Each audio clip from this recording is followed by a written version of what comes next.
ameweza kung'atuliwa afisini kupitia mchakato wa bunge la kitaifa, lakini pia tutasubiria mchakato wa bunge la seneti pamoja na mchakato wa mahakama hapa nchini. Wakazi wa Machakos tuweze kusema nao, wadonoe 1, 2, 3. Hii hatua wameridhishwa nayo, hawajaridhishwa nayo. Na je, inatoa vipi mustakabali ama utakuwa upi mustakabali wa siasa hapa nchini? Asante sana kwa kuweza kutenga muda wako kusema na sisi. Karibia hapa, uko live katika runinga ya K24. Tumeona Gachagua ameweza kung'atuliwa madarakani na takriban wabunge 282 hivi, moja kunradhi. Amekwenda nyumbani lakini haja kwenda, bado ana seneti pamoja na mahakama. Nyinyi kama wakazi wa Machakos, nyinyi kama vijana, viongozi wa vijana katika jimbo hili la 016, je, maoni yenu ni yapi kutokana na ile hatua iliyofanywa hiyo jana na wabunge zaidi ya 200?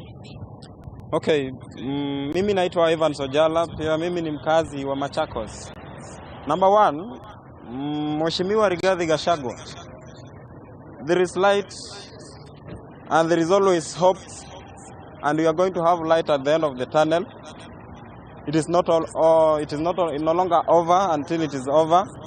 We will still stand with you. Number 2, the president. Hii ndio inaitwa usaliti mamboleo. You promise us kwamba you are deputy. So long as provided that you are alive, we will never go through what you went through. What is this that you are seeing today? And you are in total silence. Kenyans are in a nightmare. They are not aware if you support the motion or you oppose the motion. Come over, Mr. President, and tell Kenyans what is your stand concerning impeachment of your deputy. We cannot continue operating this way. So far, tumeanza kuwa na wasiwasi kwa sababu even Kenya is in danger. We are very sure that in the nearby future, even Kenya can be sold at any time, at any cost. So, Mr. President, we call and we urge you, please come over and tell us what is it that is happening and why are you allowing such things to happen? Why are you allowing your junior staff, as you said, to intimidate your president, your deputy, to humiliate your deputy as you promised Kenyans? Umesema kwamba kidogo umempa motisha Rigathi, unasema kwamba there's light at the end of the tunnel. Sijui sasa hii light at the end of the tunnel itatoka wapi, ili hali wabunge wengi wameunga mkono mchakato wa kuweza kumuondoa afisini. Okay, in the recent past, wabunge nyinyi mmekuwa wasaliti sana. Now we only have hope now in our Senate. The Senate, can you please do your part? Please don't allow yourselves to be influenced by a certain group of people who have been organized to support this impeachment of Rigathi Gachagua. Rigathi Gachagua has stood and defended himself, has provided evidence of his innocence. But today the MPs are there, have been organized and been influenced to say in one voice that Rigathi Gachagua is bad. But the people of Kenya, the citizens, are saying if Rigathi Gachagua must go home, he must go home with his boss the way they came in. The people of Kenya have not told you to impeach Rigathi Gachagua. Impeaching Rigathi Gachagua in the National Assembly is your own decision. We are not aware, and we don't even need to bother about what you did, about the votes that you casted, but what we know, Rigathi Gachagua is our deputy president. Asante sana Evans kuweza kutoa hisia zako. Tukisema nawe anasema kwamba kidogo Rigathi Gachagua bado ni deputy president kulingana na wananchi ama yeye mkazi. Matukio ya hiyo jana wewe unaichukulia vipi? I'm not exactly in support or against, but I think if one potato is rotten in a sack of potatoes, it will destroy the others. If there are two that are rotten and you remove one, the next one will destroy the others.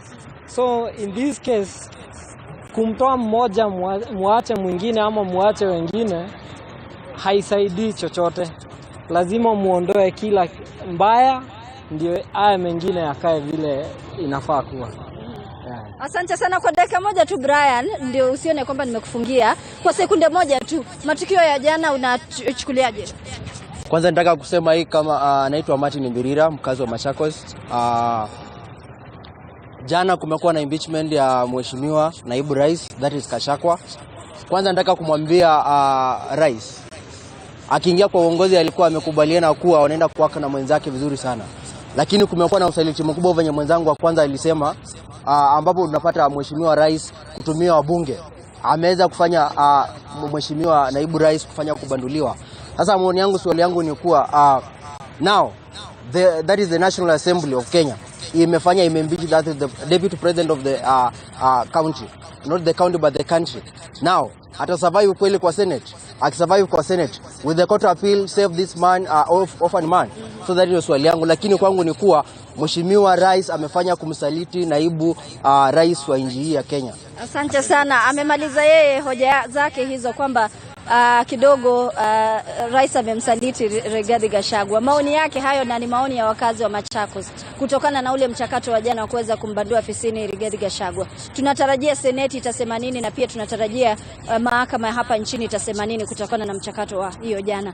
Wapo wananchi wengi hapa hivi, Brian akikuonyesha mpiga picha wangu, ambao kidogo wangependa kutoa maoni yao, lakini kwa sababu ya muda natumai kwamba tutakuwa tunasema nao baadaye kuweza kupata hisia zao. Kutoka jimbo hili la 016, wacha nirejeshe kwako. Alright, Electin Odera kutoka jimbo la 016. Shukran sana kwa maoni ya wananchi kutoka Machakos, and we continue the conversation here in studio, of course, at the moment. Vivian, let me start with you. We've had various, sentiments from different parts of the country as far as this impeachment is concerned. But I want to understand from your point and from where you sit, how this is going to affect the political space in the country, the impeachment of a deputy president, historic, if you may. In my view, I think there's going to be a little bit of maybe destabilization. But you know, Kenyan politics always finds a way to just, get back on track. And it's always like we move from one campaign to another. Even immediately after an election, it's always like there can never be like a calm moment where we just wait, until maybe 1 year to the election. It's always almost immediately we come from a general election, we almost immediately revert back to, campaign mode. And I think that's what has happened in this case. We saw it also in, after 2017, in the run-up to 2022 election. The same thing happened at that time. William Ruto was the deputy president under the presidency of Uhuru Kenyatta. And the same thing happened, immediately after the 2017 election. It's like, he started countrywide tours, campaign, more or less the same thing. So I feel that this is sort of an indictment, I would say, on the political class, because this is a political process. All these allegations that have been leveled towards the deputy president have not been proven yet. And I don't think he's been given a fair hearing yet. And if we're just going by our law is you're innocent until proven guilty. But in this case, I even had, I don't know whether it was the Bomet MP or, okay, I know, maybe not Bomet. One of the MPs yesterday in his remarks after the impeachment was even already calling him former deputy president. And we also, actually the majority leader did say the outgoing... but he's not yet, the process is not done yet. I mean, it may have passed through the National Assembly, but there's still, other avenues, other processes that are still yet to take place for there to be a firm resolution that, the deputy president of Kenya has been removed from office. But also I observed that right after the vote, the last vote, and just before the announcements were made in Parliament, there were some MPs who were actually openly celebrating. It's as though they had a personal, they had some personal interest in this thing, such that if there's reason to celebrate if the vote passes. But the question is, what is this personal issue you have that would warrant you to have a celebration or a celebratory mode because you've impeached to remove someone from office? A lot of these MPs are forgetting that we've already crossed the 2-year threshold that allows for recall of MPs. And any politician knows going through a campaign is one of the most difficult, experiences. Now, I want them to imagine if it was any one of them going through, a removal of office just 2 years into the start of your tenure. But that said, I would like Bunge Alright. and National Assembly Alright. to actually focus on pertinent issues that affect the day-to-day lives of Kenyans Alright. with the same vigor, the same energy, the same speed That we are that able they to are experience. using, where we're witnessing right now Alright. in the impeachment of the Deputy President. Okay, I'm sorry to cut you short, but I do want to cross over to the to the Senate rather, because the Senate Speaker did receive resolutions on impeaching Deputy President Rigathi Gachagua, and he has convened the sitting of the Senate this particular morning. Right now, we want to cross over to the Senate to get follow those particular proceedings. Honorable Senators, and I may limit even the number of supplementary questions that may be directed to the Cabinet Secretary so that we handle the other heavy agenda that will be laid before us. We expect a supplementary order paper as these proceedings will be ongoing so that we prosecute other urgent matters. With that, I will allow the Senator for Nairobi City County, Senator Edwin Sifuna, to proceed and ask his question.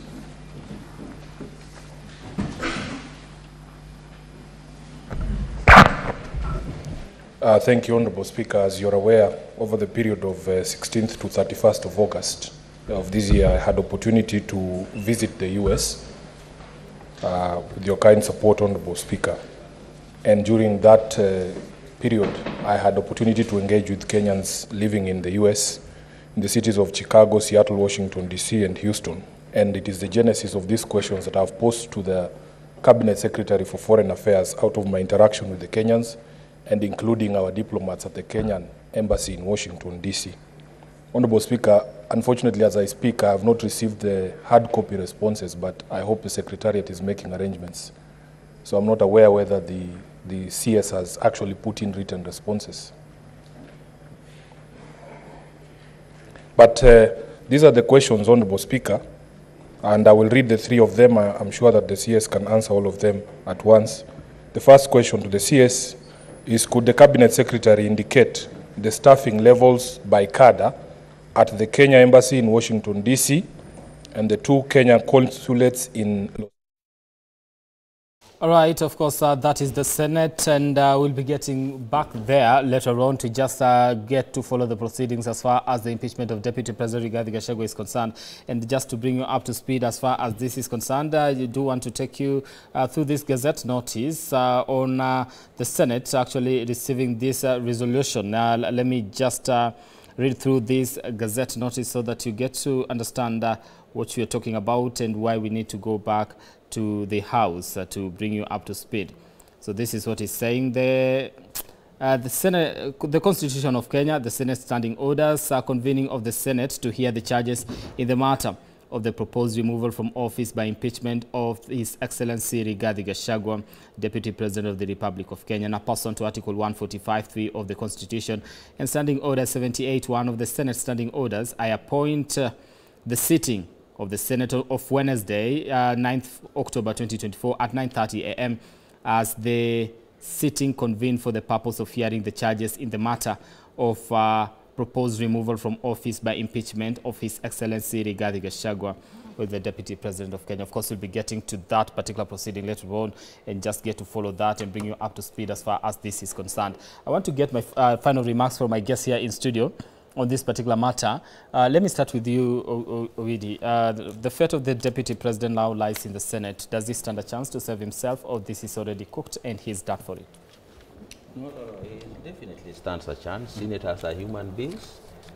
If he's able to convince them, in any case, the Senate is going to sit as a semi-judicial process, that there will be cross-examination, there will be presentations, and he will have an opportunity to defend himself one more time. In any case, when the Constitution was made that this thing goes to the Senate, it meant that there is a possibility, there's even a chance to redeem himself at that level. We have had impeachments before, which ends at the Senate. We have had those cross the Senate and are stopped by court due to procedural process. But the courts cannot stop a process on the basis of the votes. They can only stop it on the basis of if the process was not followed. Okay. So the deputy president definitely has a chance. Even though I wanted to say something about the celebration of the people, you know, even when you are playing a computer game on your phone, you can celebrate if you have won. So something as big as this, if you had put your heart to it, definitely you can celebrate. However, if you were to impeach both the president and the DP, of course, there's no article in the Constitution for both. There is one for the deputy president, 150 and 145 and 44 for the president. So anybody who wants to impeach the president can wait when this is over. They start that one immediately. Otherwise, I don't know what they will do before we even have an IEBC to elect a new one. Okay. Constitutional quagmire. Final remarks as we wind up. Okay, thank you so much. I think the Senate is likely to be more objective.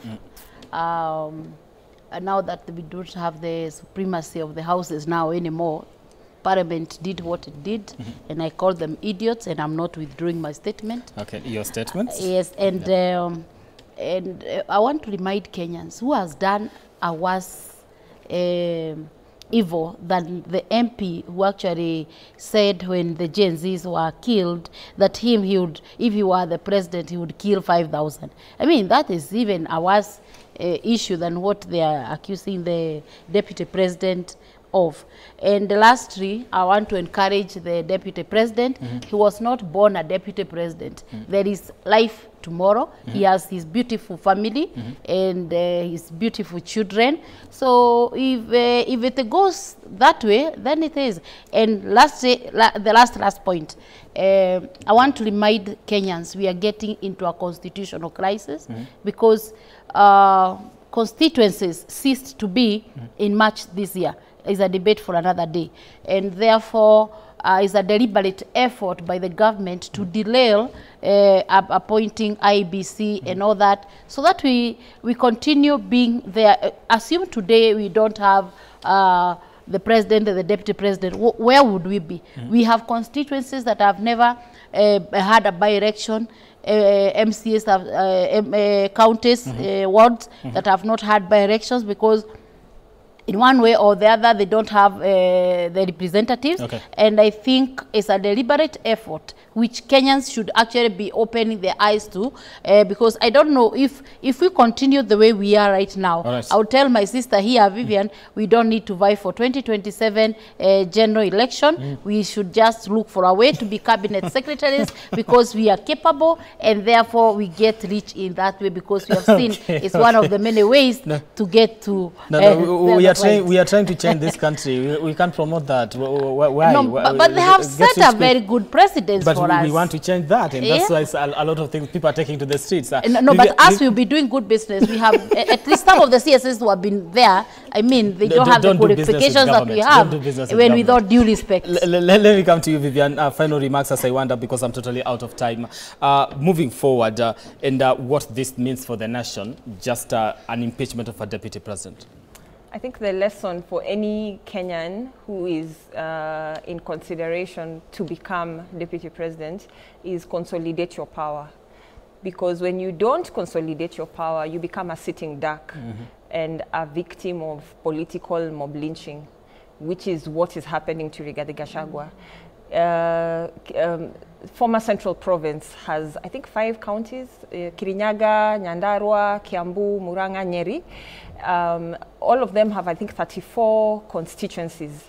But if Rigathi Gachagua, who has been selling himself as the kingpin of Mount Kenya, cannot even marshal half of this, and this is without considering the larger Mount Kenyas, you know, like Kipia, Nakuru, Embu, you know, Meru counties, Tarakaniti, all those ones, without considering those ones, if he cannot marshal even half of these numbers, then he has failed at building his political power base. And that has made him open to political attacks. Okay. I'm telling you, if the same thing was to happen to, say, Raila Odinga, for example, this would not happen. If the same thing happened to, say, William Ruto, for example, this would not happen. Why? Because they've consolidated their, their support base. As much as we say it's based on tribal lines, but the truth is they have consolidated their power and their base based on, where they come from. So this is a lesson for anybody else. If you do not do this, then you could be very well a victim of the same thing, of an impeachment, because you cannot marshal numbers in the National Assembly. So whichever deputy president. Yes, whichever deputy, unless you'll be a yes person and you'll never. What happens when we select a deputy president? But that's what I'm saying. The only reason William Ruto survived against Uhuru Kenyatta, even though he was going openly against him, campaigning, speaking against government initiatives, for 5 years, and he was not impeached, was because he knew he could marshal numbers within the National Assembly, and an impeachment motion would probably never pass. Okay. But that's not the same. So anybody coming in, if you do not have the capacity to marshal numbers, to consolidate your power, you could very well, get impeached unless you lie low and you basically become a yes person to the president and his whims. All right. But that said, I foresee Senate being a little bit more objective, and the deputy president getting a fairer hearing, as opposed to the propaganda being dished left, right, and center at the National Assembly regarding the deputy president. I honestly think he's been defamed, because a lot of these allegations, I don't think they can be proved, and also even the MPs who are, pushing this agenda, if we picked any random MP, random one from anywhere, Mombasa, Turkana, Wajir, wherever, I am telling you, half of these allegations that they are claiming the deputy president has done, you would find them in them. Okay. Abuse of power, gross misconduct, all these things. It's just that we've not scrutinized those MPs and their files have not been opened. Disinheriting. That's a conversation. And their files have not been opened. So even them, they should be very careful. You're throwing stones and you live in a glass house. Okay. Mujiangalie sana. All right. Now, thank you so much, Vivian Tao, of course, for your insights on this particular conversation and making time. We do appreciate that. Julia Chege, of course, thank you so much for coming in. And we thank you so much for always honoring our invite. Yeah, welcome. All right, I do want to take you through this. Now, quite a lot of things happening in the country and in the world. But have you ever heard of children born out of defilement? Well, this is a conversation that you'll be able to catch here on K24, as this is because this Sunday we confront which is one of society's darkest truth. We'll be having a very hard-hitting conversation on the harsh realities of children who are born out of defilement, telling you a story of pain, resilience, and hope. So we ask you kindly to join us as we uncover the untold stories, the psychological scars, and the relentless fight for dignity, because these are stories that need to be told. So we will be catching DocuBox this Sunday at 5 p.m. only on K24 and Kameme TV, as we go big on these particular issues that do affect the country, and there are social issues that we need to talk about. So don't miss it this Sunday at 5 p.m. only on K24 TV and Kameme TV. All right, my name is Brian Amwai. Once again, I do want to thank you so much for staying with us all day from 6 a.m. to this particular hour. It is 9:56, 4 minutes to the top of the hour. We don't take your time for granted. So, and thank you so much for engaging us on our socials. I've seen your feedback. Yes, sir. Thank you so much. Let's do this again when God says we do. Have yourselves a lovely day.